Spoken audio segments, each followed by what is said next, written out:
Cafe, how y'all doing? Recorded live from the stage of World Cafe in Philadelphia, it is Ginger Root with a performance of Better Than Monday. It is a song off of the new album Shinbangumi, which is available now, and it follows the acclaimed EP 2021 City Slicker. I'm joined by Cameron Loom, my guest, who performs as Ginger Root. Cameron, it's a pleasure to meet. Welcome to World Cafe. Thank you so much. Thanks so much for having me. I'd love to jump back a little bit, if that's okay, to sort of the origin roots, Yeah. or origin of Ginger Root. You know, you went to school for film editing. Was that the first love, or was music the first love, or is it sort of a mix of both? It honestly, I think, happened within the same 3-month period. No way. Yeah, I was in middle school, and I had the dream of every middle schooler in 2008 of being a YouTuber.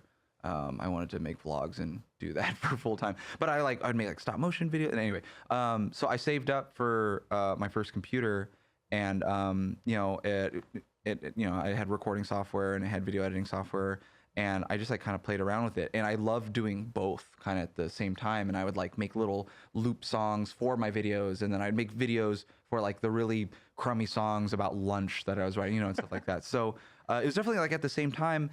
Moving forward in high school, there's an after school program that was kind of like School of Rock, where it was hey, we're going to play the White Album cover to cover at the local bar, learn the guitar part and show up and practice. And that's kind of what it was. They also had a TV broadcast news program. So at the same time, I was learning how to do music, and I was learning how to do TV and movies and editing and stuff like that. And when I was in when I was going to college, it was either do I go to music school or go to film school.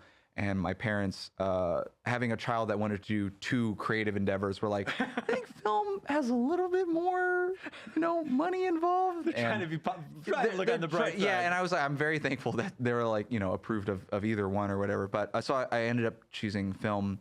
And what was really interesting is I started to turn to music as an escape from film school. I got really burnt out, and I just wasn't really connecting with anything over there. And so I started Ginger Root, and I started playing house shows as a way to combat stress and anxieties of college and stuff and all that. And that's kind of how Ginger Root started, and the love for music and film, how they kind of coexisted. What did you want to sort of explore with this idea? Because it is, I don't want to say a big concept, but there's more to it than just music. It's a bigger story. I think Ginger Root becoming kind of multifaceted, a visual project and a music project, and kind of there's this lore to this project, came about naturally because I just wanted to I don't know, see what it would be like to make something like that, I guess. And then also to get my money's worth of my film degree and stuff like that, and everything. So I had this toxic trait of what do I just learn how to do it myself? Yeah, DIY. Yeah, and so I started mixing and mastering everything, editing all the videos and designing the merch and all that type of stuff, making the album covers, self-portraits and all that type of stuff. And it was just because I was just so curious on how do you do this and can I do it? And it kind of just worked out. That's what, kind of helped Ginger Root become what it is today. We're talking with Cameron here. Ginger Root, the new album is Shinbangumi. It is available now. We live in a post-genre world, especially with younger musicians. So I always find it delightful to try and figure out, well, what genre is this one? And it increasingly means less and less. So when I saw Aggressive Elevator Soul, it put a huge smile on my face because it sort of tells the story of the music without trying to be too precious about it. Yeah, absolutely. Totally. It's I don't know, when people are what music do you make? And you're It's the worst question. Yeah, and I'm I don't know. Well, it's funny because Aggressive Elevator Soul came from this drunk patron of one of our early shows. It was one of 10 people there. He didn't know who we were, and we're well, no one did. And they were oh man, your song is so chill. I feel I'm in an elevator, and but it's so soulful. Oh my God, it's got so much groove. But then you scream sometimes. It's so aggressive. And I was oh, Aggressive Elevator Soul, that's very cool. And then it just kind of stuck. And that's my elevator pitch to people when they're what type of music do you make? And I don't want to say indie pop or bedroom pop. I'm Aggressive Elevator Soul. And that's usually when they either are I'm interested, tell me more, or they're cool, dude, or whatever. That's just enough of a barrier that you do not have to have a conversation with someone who's not interested. Absolutely, yeah. Up next, No Problems. And this is such a blast. The energy on this is so good. Can you tell me a little bit about the origin of the song? When I was writing the record, I kind of had this gut feeling that No Problems would be kind of the first track to introduce the record. And I say that because I think I was writing it in a time where I wanted to be like unabashedly, like unapologetically, like this is Ginger Root. It stayed as a really unpolished demo for a long time. And I think because of that, I wasn't super into the song. And then I was like, you know, I'm gonna like give it my all. I'm gonna just like really polish it and really like grind at it. And it became no problem. There's like, you know, 10 other guitar solos that could have been on the record. There was like another portion of the song that like got cut out and everything. And at the end of the day, you know, I took a break from it and I came back and I was like, yeah, this will work. This is actually good. I don't need to, you know, polish it more. It came together really fast, respectively to some of the other songs. But yeah, no problems. Let's listen to a live recording of No Problems. It's Ginger Root on World Cafe.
How can you say that I got no problems? I can't be fake when you're up and elated. How can you say I got no problems?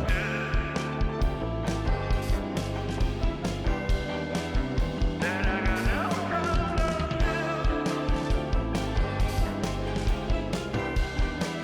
That I got no problems.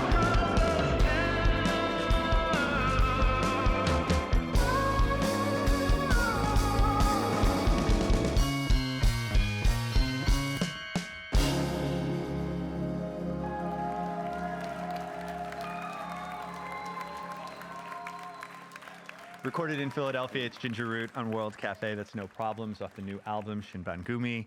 Talking with Cameron Liu of the band. This is World Cafe. There's a theme that runs throughout the record, but I just want to talk about it sonically because we're on the radio. There is a confidence in this album that is just so apparent, and there is a playfulness. Like, this record feels like you really dialed in to what you are and where you want to go. Is that fair to say? Yeah, thank you so much for, I mean, thank you for saying that. Shinbangumi, when I was figuring out what songs I wanted to end up on the record and just like making it in general, I finally felt like I was comfortable doing Ginger Root. And the songs that came from it, I think, are some of the stuff that I had the most fun making, and I had the most, just like a lot of fun making it as a process, as listening to it as a listener, and then also playing them. I think some of these songs are like the most fun I'm having on stage and everything. And hopefully it comes across in the live versions on the radio too. But yeah, all around, like, really wanted to lean into all the, I guess, beautiful failures that Ginger Root has had in the past, and celebrate those, and really cherry pick the wins and combine that and make a body of work that reflects that. In conjunction with the album, there is a visual element that is, I think, crucial to like appreciating the record. Thank you. A series Yeah. of music videos. It's like a short film. Yeah. Obviously, audio medium. I'm gonna ask you to tell what's going on in the story, but I think Yeah. it's important to know what's going on with the beleaguered employee. Yes. At the network. Yes, for Radio P, I'm actually wearing the outfit in which I get fired in. Why did you get fired, did you ask? Thanks for asking. But basically, the whole album takes place where I work for this giant fake 80s Japanese TV conglomerate called Juban TV. And I get fired because they say that my project's not good enough, and like, what you really should do is you should do Loretta 2, kid. And I was like, I don't want to do that, so they fired me. I end up trying to make my own production company called Ginger Productions that rival Juban TV. We try to make our own show. Our own show becomes a hit, and Juban TV is now regretting firing me, and they try to bring me back. And what's really interesting is, like, there's going to be, like, that was for the whole A side. We had all these music videos interweave, and the B side, as I'm editing it literally like in the tour bus, there's like a whole B-side movie, with all the songs off the second half of the record that interconnect, and the story has a conclusion, and there's like this big finale and everything. And so when you watch it front to back, it's like a real show. It's a real Shinbangumi. It's a new season. It's a new show of Ginger Root. And I think the reason why Ginger Root has evolved in not being just like a music project, but like a visual project. And like I said, it has all this lore to it or whatever. And I think I wanted to create an opportunity for fans, just like how I found bands that I like that had like a substantial amount, like a substantial body of work that I could sink my teeth into. So with this record, if you listen to No Problems and you're like, that was a cool song, save. And then that's it. That's awesome. Right. But for the fans that are like, wait, he made like a fake anime? Wait, what is that? Wait, what do you mean he got fired? From what? From music? Wait, what is? And then they go on YouTube or they go on any other platform and they see this whole story. There's an opportunity to really get to know what Ginger Root is. And so I think like I wanted to provide an opportunity and make a project that allows the casual fan and the super fan to coexist in harmony. How much of, and I understand if you have no desire to answer this question, but how much of the person we see on stage is your personality versus a character who's just going through it right now?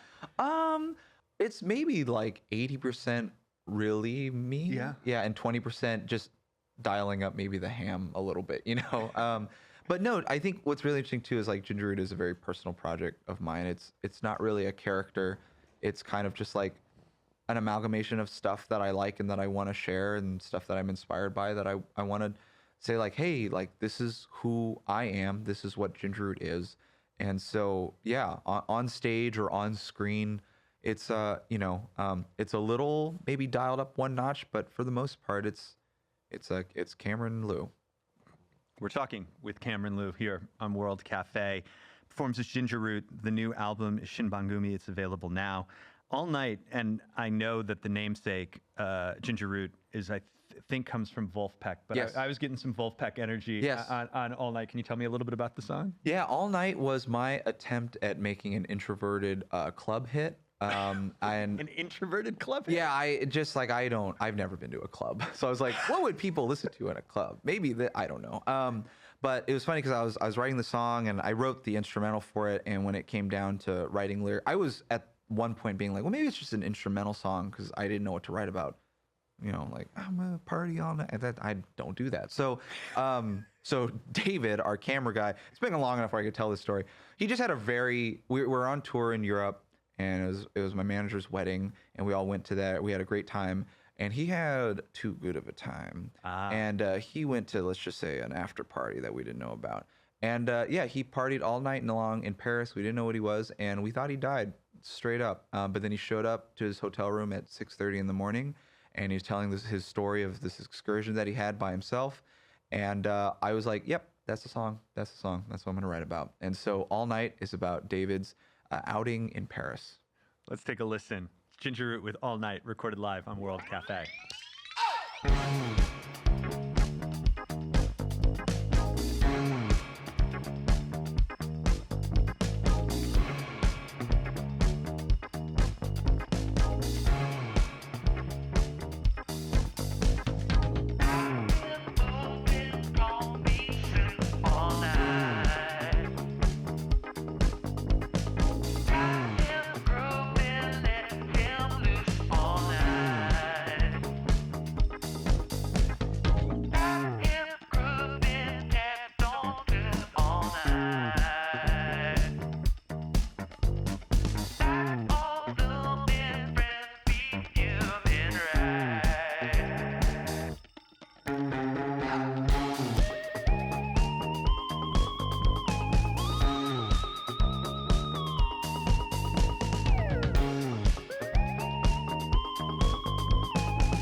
Synth bass.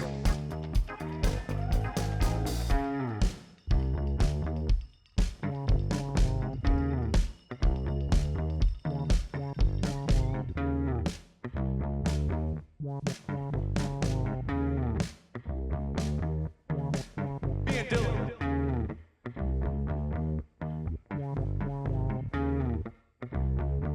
On the one.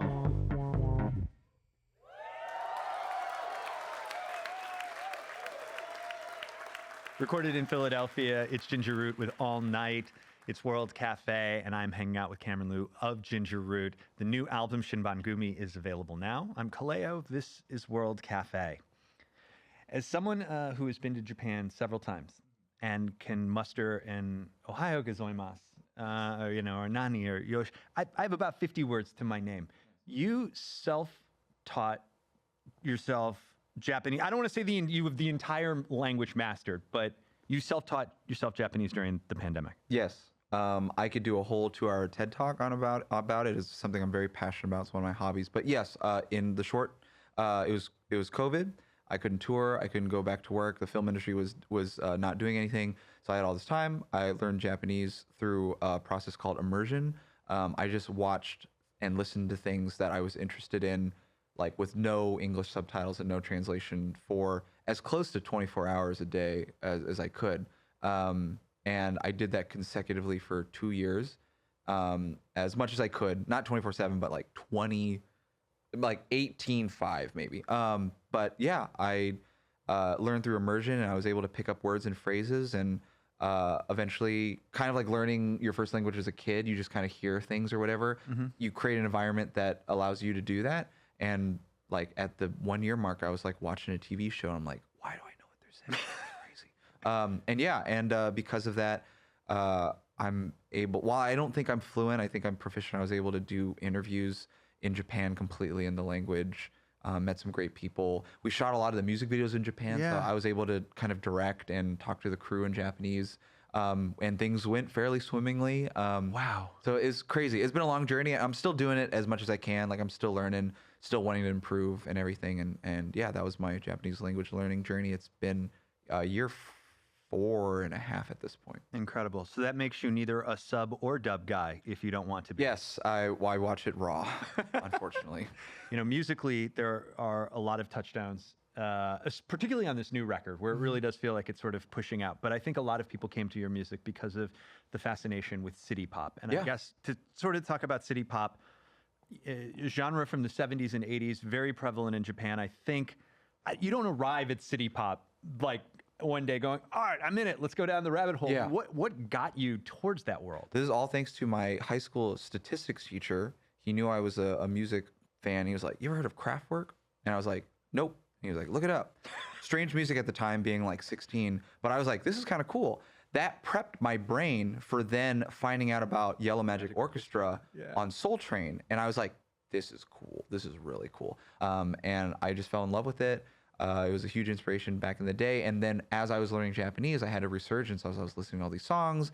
I started listening to like folk songs and karaoke and idol songs from the 80s and stuff. And from that, watching a ton of, being immersed in the language, I was watching a ton of like TV interviews and performances of all these artists and stuff like that. So that's how I got into city pop back when I was in high school. In reading and watching interviews with you, it's like cool because it's something you very much cared about. But I'm also getting the sense you're more than just that association, which probably falls in the first few years of your career where it was really heavy, right? Yeah, absolutely. I think like, especially with the last 2 EPs, a lot of people are like, this guy's the new Tatsuro Yamashita. He's bringing city pop back. And I got... Which is not faint praise, by the way. Oh, no, I'm very honored. But it was really interesting because I just felt, I think with every artist, like when you get pigeonholed in some regard, it just feels really weird. And so I think part of Shinbangumi was also showing that I'm also inspired by a lot of other stuff. Like I'm a huge Paul McCartney's solo work is a big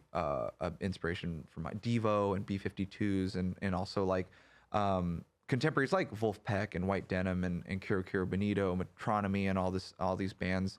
And then also like, 70s funk and soul and Motown and all that, but also still being really influenced by city pop. I think Shinbangumi is an amalgamation of just like everything that I think is like super rad and super cool and everything. And I wanted to showcase that it's not just city pop, it is city pop plus a lot more. Yeah, 100%. Which of course then leads me into going, this was your full lean into city pop, only you. This was your like, if we're gonna do it, we're gonna do. Absolutely. Was that sort of the motivation? Like, let's do it. I wanted to be like, you know what, I'm gonna do it like one more time, like super on the nose. Not like one more time, like I'm never gonna do it again. But I sat down and I was like, I want to try to really make. It's funny because before Only You, I know a lot of people are like, oh, city pop, city pop. I felt like I truly didn't write a city pop song that I was personally satisfied with. Yeah. That's why I was like, I'm going to do it one more time. That was Only You. And I finally feel satisfied. Like I felt like I finally wrote my city pop song. And coincidentally enough, like I wrote the demo for that song in Japan when I was staying in Tokyo. I think the environment being there absolutely helped. I remember listening to like demos of it, like, listening to it on the train and walking through Shimokitazawa and everything, and like really it clicking and being like, this is going to stay on the record. I really like that. So that was Only You. Beautiful. Let's listen. It's Ginger Root here on World Cafe. ジンジャールートプロダクションの将来についてちょっと話したいんだが。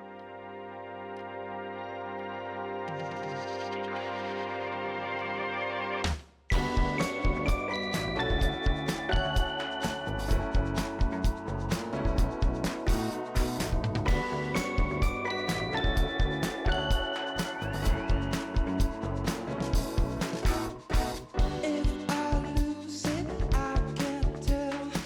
What did you mean when you said it's a joke? Oh, baby, get right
Our numbers might be small, but do you mind if you sing with me? All right, cool. This side of the room. O-N-L-Y, only you. Pause. Here we go. O-N-L-Y, only you. Pause. Nice. This side of the room. Only you. Come on, baby. 1, 2. Only you. Come on, baby.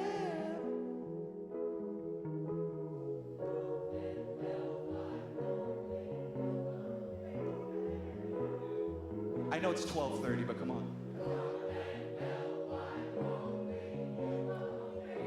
I'm gonna stop. I better hear you.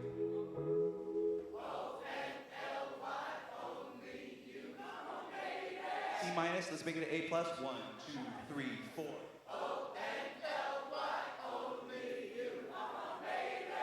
Man, let's give a drum roll, please. World Cafe Live. What did they score with audience participation today? I know it is 12:27 in the afternoon. I know the bar is open, but let's see what score I think is acceptable for today, given the numbers. Matt, you know, I give you a 7. Thank you.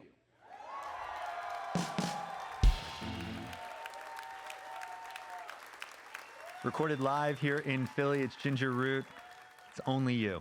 The new album, Shinbangumi, is available now. Cameron, it was an absolute pleasure. Thanks for taking the time. Thank you so much for having me. All right, this is World Cafe. There was a time